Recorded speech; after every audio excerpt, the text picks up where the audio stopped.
3 টাকায় 12টি কলা বিক্রি করায় 25% ক্ষতি হয়। 50% লাভ করতে হলে 10 টাকায় কতটি কলা বিক্রি করতে হবে? তোমরা খেয়াল করো যে আমার 10টা কলার দাম বিক্রি করতে হবে, যেটায় 50% লাভ হবে। তাহলে এখানে কোনো ক্রয় মূল্য দেওয়া নাই।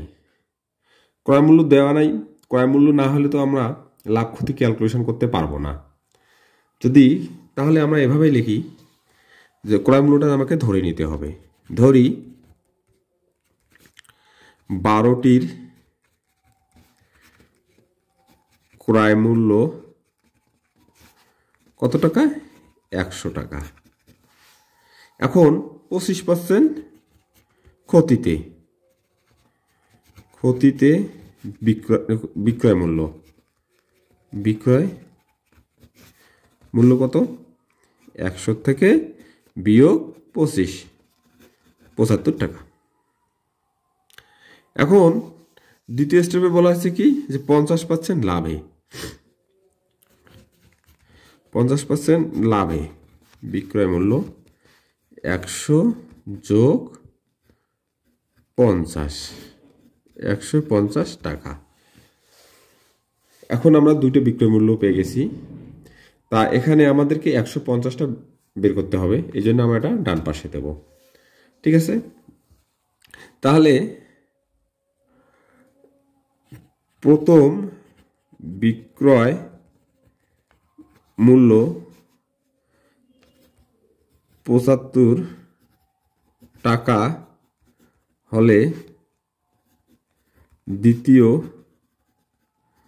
বিক্রয় মূল্য 150 টাকা। এখন আমাদেরকে 1 টাকা আগে ক্যালকুলেশন করে নিই। 1 টাকা কি কম হবে?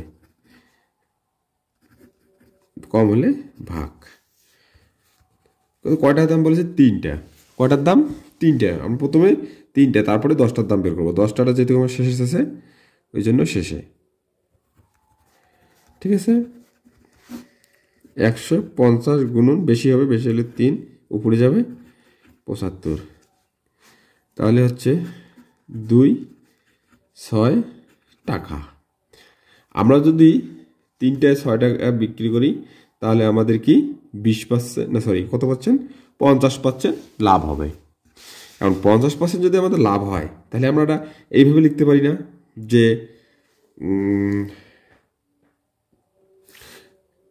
এই 6 টাকায় বিক্রি করতে হবে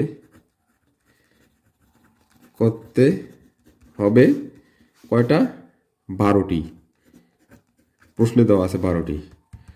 1 টাকায় বিক্রি করতে হবে কম হলে ভাগ। অতএব কয় টাকা ছিল? 10 টাকায়। লাস্ট অপশন ছিল 10 টাকায়। 10 টাকায় বিক্রি করতে হবে বেশি, 12 গুণন 10 উপরে যাবে 6, 6 দুগুণ 12, তাহলে 20টি। ঠিক আছে, তাহলে 10 টাকায় যদি আমরা 20টি বিক্রয় করি তাহলে আমাদের কত % লাভ হচ্ছে? 50%। তাহলে আমরা উত্তর পেয়ে গেছি। এটা হচ্ছে উত্তর।